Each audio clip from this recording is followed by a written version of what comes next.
आज से तकरीबन 170 मिलियन साल पहले इस दुनिया के ऊपर ऐसे जानदार थे जिनका कद 5 मीटर से लेकर 20 मीटर तक होता था और एक मुताद अंदाजे के मुताबिक इनमें कुछ ऐसी स्पीशीज थी जिनका वजन 15,000 किलोग्राम से भी ज़्यादा बताया जाता था और ये इस वक्त दुनिया के ऊपर राज कर रहे थे। और फिर ऐसा क्या हुआ कि इनका नामो निशान सफ़ा हस्ती से मिट गया और अब हमें ये हड्डियों की सूरत में ज़मीन की खुदाई के वक्त मिलते हैं।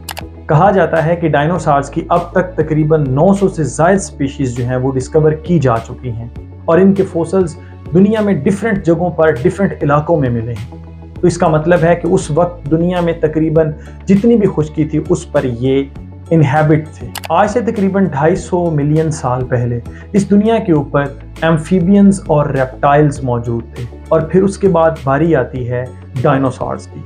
ये जुरासिक पीरियड था जिसमें डायनासोर्स इवॉल्व होना शुरू हुए। डायनासोर्स इतनी तेज़ी से इवॉल्व हुए कि इन्होंने बहुत ही कम अरसे के अंदर अपनी हज़ारों के अंदर स्पीशीज़ बना ली। इनके अंदर एवोल्यूशन का अमल बहुत तेज़ी से हुआ। इसमें उड़ने वाले आर्कियोप्टेरिक्स से लेकर मॉडर्न टी-रेक्स डायनासोर्स शामिल हैं और यहाँ पर सबसे बड़ा डायनासोर टाइटेनोसॉर जिसका वजन 15,000 किलोग्राम बताया जाता है वो भी इंक्लूडेड था। फिर एकदम से इनका दुनिया से गायब हो जाना एक मिस्ट्री से कम नहीं था। डायनासोर किस तरह से एक्सटिंक्ट हुए इसको समझने से पहले हमें दुनिया के नक्शे पर गौर करना होगा। सबसे पहले दुनिया जो थी इसमें सिर्फ एक ही सुपर कॉन्टिनेंट था जिसको पेंजिया कहा जाता है। पेंजिया वक्त के साथ साथ टेक्टोनिक प्लेट्स की हरकत की वजह से दो हिस्सों में बंट गया जिसके टूटने की वजह से लॉरेशिया और गोंडवाना वजूद में आए और फिर वक्त के साथ साथ ये आहिस्ता आहिस्ता 7 बर्रे-आज़मों में तकसीम हो गया जो आज के मॉडर्न मैप के ऊपर हमें नज़र आते हैं। इस पूरे प्रोसेस के अंदर ज़मीनी माहौल में बहुत ज़्यादा तब्दीलियाँ रोनुमा हुई जिसमें टोर्नेडोज आए, ज़लज़ले आए, वोल्केनिक एरप्शंस हुई, सुनामी आए और एक तो सुनामी जो है उसका जो हाइट है वो 2 किलोमीटर बताई जाती है। अब आप खुद अंदाज़ा लगाएं, ऐसा सुनामी जिसकी हाइट 2 किलोमीटर हो वो इस ज़मीन पर किसी चीज़ को नहीं छोड़ेगा। और बहुत ज़्यादा वोल्केनिक एरप्शन होने की वजह से ज़मीन पर गलने सड़ने का अमल ज़्यादा हुआ जिससे कार्बन डाइऑक्साइड की कंसनट्रेशन ज़्यादा हो गई और ज़मीन का temperature with the passage of time बढ़ने लगा जो कि कोल्ड ब्लडेड जानदारों के लिए नुकसानदेह था और वो with the passage of time Aahista Aahista ख़त्म हो गए। लेकिन डायनासोर जो थे वो ज़िंदा रहे। उसकी रीज़न ये थी कि ये वार्म ब्लडेड थे एज लाइक अस। जैसे हम गर्मी और सर्दी को बर्दाश्त कर सकते हैं इनके अंदर भी यही मैकेनिज़्म नेचर ने डाल रखा था।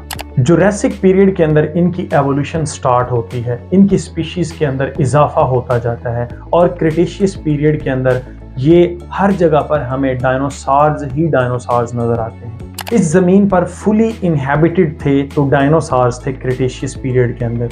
इनका हैवी कदो कामत और इनके जो जबड़े थे और इनकी जो टेल थी जिनको ये एज ए वेपन यूज़ करते थे उसकी वजह से ये दूसरी तमाम स्पीशीज़ के ऊपर हावी थे और इसी क्रिटेशियस पीरियड के अंदर इनको most advance and evolve organism का दर्जा दिया जाता है जब हम जियोलॉजिकल टाइम स्केल को पढ़ते हैं। लेकिन फिर तकरीबन 66 मिलियन साल पहले एक एस्ट्रॉइड ज़मीन की तरफ आता है जिसका डायामीटर 15 किलोमीटर से 20 किलोमीटर था और ये तकरीबन ज़मीन की तरफ 1800 किलोमीटर पर आवर की रफ्तार से आता गया और ज़मीन के साथ टकरा गया। तो जब ये ज़मीन के साथ टकराता है तो यहाँ पर शुरू होती है एक नई कहानी, वो कहानी जिसने डायनासोर्स को इस दुनिया से ख़त्म कर दिया।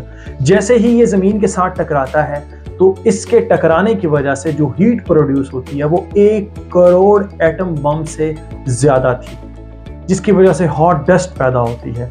आग के बगोले एक जगह से दूसरी जगह जाते हैं और रास्ते में आने वाली तमाम चीज़ों को ये राख बना के ज़मीन पर फेंक रहे थे। जिस जगह पर ये टकराया था वहाँ पर इसने तकरीबन 180 किलोमीटर मुहीत पर मुश्तमिल गढ़ा बना दिया था। अब आप इस बात का खुद अंदाज़ा लगा सकते हैं कि इसने कितने बड़े पैमाने पर तबाही की थी और ये जो हॉट डस्ट पैदा हुई थी इसके टकराने की वजह से जब वो डायनासोर्स की स्किन पर लगती थी तो वो जल कर राख हो जाते थे, मर जाते थे।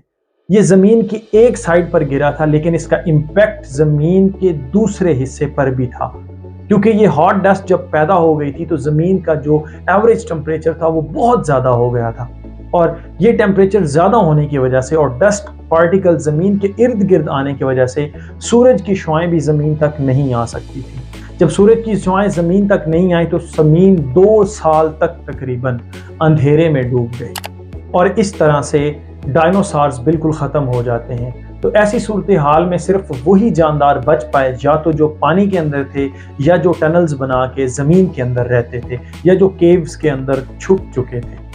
और फिर साथ ही साथ ये डस्ट बैठना शुरू हो गया और इसने ज़मीन का जो टेम्परेचर था सूरज की रोशनी ना आने की वजह से वो colder and colder and colder होता गया। इसको हम न्यूक्लियर विंटर का नाम देते हैं और एक टाइम में ज़मीन बिल्कुल बर्फ़ के अंदर तब्दील हो चुकी थी।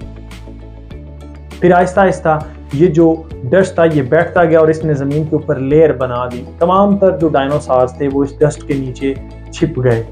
उनकी जो हड्डियां थी, उनके जो फॉसिल्स थे, जो रिमेन्स थे, अब वो इस डस्ट के नीचे से ही हमें मिलते हैं।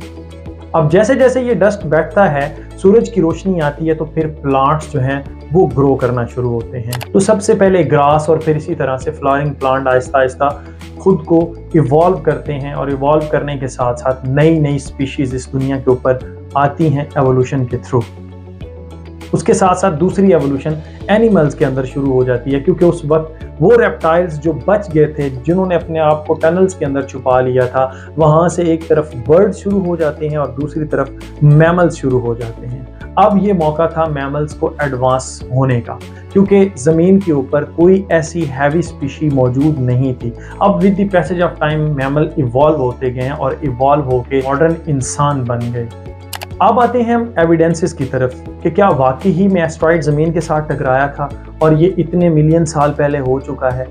तो जब आर्कियोलॉजिस्ट ज़मीन का मुआयना करते हैं तो हमें बहुत सारी ऐसी जगहों पर इरिडियम देखने को मिलती है। इरिडियम एक ऐसी मेटल है जो वैसे नॉर्मली जो अर्थ क्रस्ट है उसके अंदर रेयरली पाई जाती है, लेकिन जिस जगह पर ये ज़्यादा है वो ये बात बताती है हमें कि यहाँ पर एस्ट्रॉइड आके टकराया था, क्योंकि एस्ट्रॉइड जो है उसके अंदर इरिडियम मौजूद है। तो अमेरिका के पास कुछ ऐसे रीजन्स हैं जहां पर इसकी क्वांटिटी ज़्यादा देखने को मिली है और जहां से ये आग के बगोलों की शक्ल में जो इसके टुकड़े थे वो ज़मीन के एक हिस्से से दूसरे हिस्से तक गए थे और वहां पर जाके टकराए थे। वो भी बताते हैं कि इरिडियम की ये जो प्रेजेंस है ये इस बात की तरफ लेकर जाती है कि वाकई ही में एस्ट्रॉइड यहाँ पर आके टकराया था। और फिर इरिडियम की जब कार्बन डेटिंग की मदद से हाफ लाइफ चेक की गई तो पता चला ये तकरीबन 66 मिलियन साल पहले इस ज़मीन के ऊपर आई थी। तो ये बात कंफर्म हो जाती है कि एस्ट्रॉइड ज़मीन के साथ टकराया था और उसने पूरी ज़मीन को एक दफ़ा हिला के रख दिया था।